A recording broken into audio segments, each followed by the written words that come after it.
ಕರಾವಳಿಯ ಮನೋರಂಜನಾ ಕ್ರೀಡೆಯಾದ ಕಂಬಳ ಕೇವಲ ಕರಾವಳಿಯಲ್ಲಿ ಮಾತ್ರ ಅಲ್ಲ, ಇಡೀ ರಾಜ್ಯದಲ್ಲಿ ತನ್ನ ಛಾಪನ್ನು ಮೂಡಿಸಿದೆ. ದಕ್ಷಿಣ ಕನ್ನಡ, ಉಡುಪಿ ಮತ್ತು ಉತ್ತರ ಕನ್ನಡ ಜಿಲ್ಲೆಯ ಕೆಲವು ಭಾಗಗಳಲ್ಲಿ ಮಾತ್ರ ನಡೆಸಲಾಗ್ತಾ ಇದ್ದ ಕಂಬಳವನ್ನ ರಾಜ್ಯದ ರಾಜಧಾನಿ ಬೆಂಗಳೂರಿನಲ್ಲೂ ಆಯೋಜಿಸುವ ಮೂಲಕ ಇಡೀ ರಾಜ್ಯಕ್ಕೆ ಕಂಬಳವನ್ನ ಪರಿಚಯಿಸಲಾಗಿದೆ. ಪುತ್ತೂರು ಶಾಸಕ ಅಶೋಕ್ ಕುಮಾರ್ ರೈ ಈ ಕಂಬಳವನ್ನ ಆಯೋಜಿಸುವ ಮೂಲಕ ಈ ಸಾಧನೆಯನ್ನ ಮಾಡಿದ್ದಾರೆ. ಈ ಬಾರಿಯೂ ಬೆಂಗಳೂರಿನಲ್ಲಿ ಕಂಬಳ ಮಾಡುವ ಆಸಕ್ತಿಯನ್ನ ಶಾಸಕರು ಹೊಂದಿದ್ರು. ಕಂಬಳ ಆಯೋಜಿಸಲು ರಿದ್ದವರಿದ್ದರೆ ಆ ಅವಕಾಶವನ್ನು ನೀಡಲು ಮುಂದಾಗಿದ್ದಾರೆ.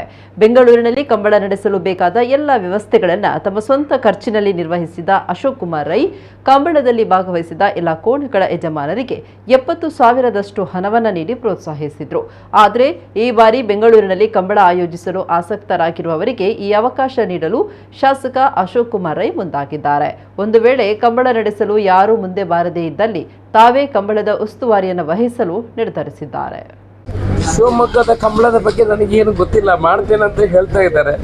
ಮಾಡಿದರೆ ಕಂಬಳ ಎಲ್ಲಿ ಮಾಡಿದ್ರು ನನ್ನ ಸಹಕಾರ ಇದೆ. ಕಂಬಳ ಆಗಬೇಕು. ಇದು ನಮ್ಮ ಈ ಭಾಗದಲ್ಲಿ ಮಾತ್ರ ಅಲ್ಲ, ಇನ್ನು ನನಗೆ ಮುಂಬೈಯಲ್ಲೂ ಕಂಬಳ ಮಾಡಲಿಕ್ಕೆ ಮನಸ್ಸಿದೆ, ನನಗೆ ದುಬೈಯಲ್ಲಿ ಕಂಬಳ ಮಾಡಲಿಕ್ಕೆ ಮನಸ್ಸಿದೆ. ಆದರೆ ಪೂರಕವಾಗಿ ಕೆಲಸ ಮಾಡೋದು ಹೇಗೆ ಅಂತ ನೋಡಬೇಕು. ಜನ ಇದನ್ನು ಎಲ್ಲೆಲ್ಲಿ ತಗೊಂಡು ಹೋಗ್ತಾರಾ, ಇದರಲ್ಲಿ ಕಮರ್ಷಿಯಲ್ ಆಗುವಂಥ ವಿಚಾರಗಳಿಲ್ಲ. ಆಸಕ್ತಿಗೆ ಪೂರಕವಾಗಿ ಕೆಲಸ ಮಾಡಬೇಕು. ಕೋಣಗಳ ಯಜಮಾನರು ಎಷ್ಟು ಕಷ್ಟದಲ್ಲಿ ಅದನ್ನು ಸಾಕ್ತಾರೆ. ಶಿವಮೊಗ್ಗಕ್ಕೆ ಹೋಗಿದ್ರೆ ಅವರಿಗೆ ಒಂದು 50,000 70,000 ಸಿಗಲಿ ಒಂದು ಯಜಮಾನರುಗಳಿಗೆ.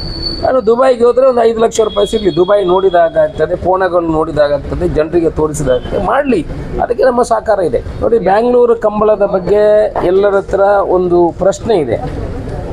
ತುಂಬ ಜನ ಹೇಳ್ತಾರೆ, ನಾನು ಬ್ಯಾಂಗ್ಳೂರಲ್ಲಿ ಕಂಬಳ ಮಾಡಿದ್ದೀವಿ, ನಾವು ಬೆಂಗಳೂರಲ್ಲಿ. ಈಗ ನಾನು 2 ತಿಂಗಳ ಸಮಯಾವಕಾಶವನ್ನು ಕೊಡ್ತೇನೆ. ಯಾರು ಬೇಕಾದರೂ ಬ್ಯಾಂಗ್ಳೂರಲ್ಲಿ ಕಂಬಳವನ್ನು ಮಾಡಬಹುದು. ಅವ್ರು ಯಾರು ಮಾಡೋದಿದ್ದರೆ ಅಶೋಕ್ ರೈ ಮಾಡ್ತಾರೆ.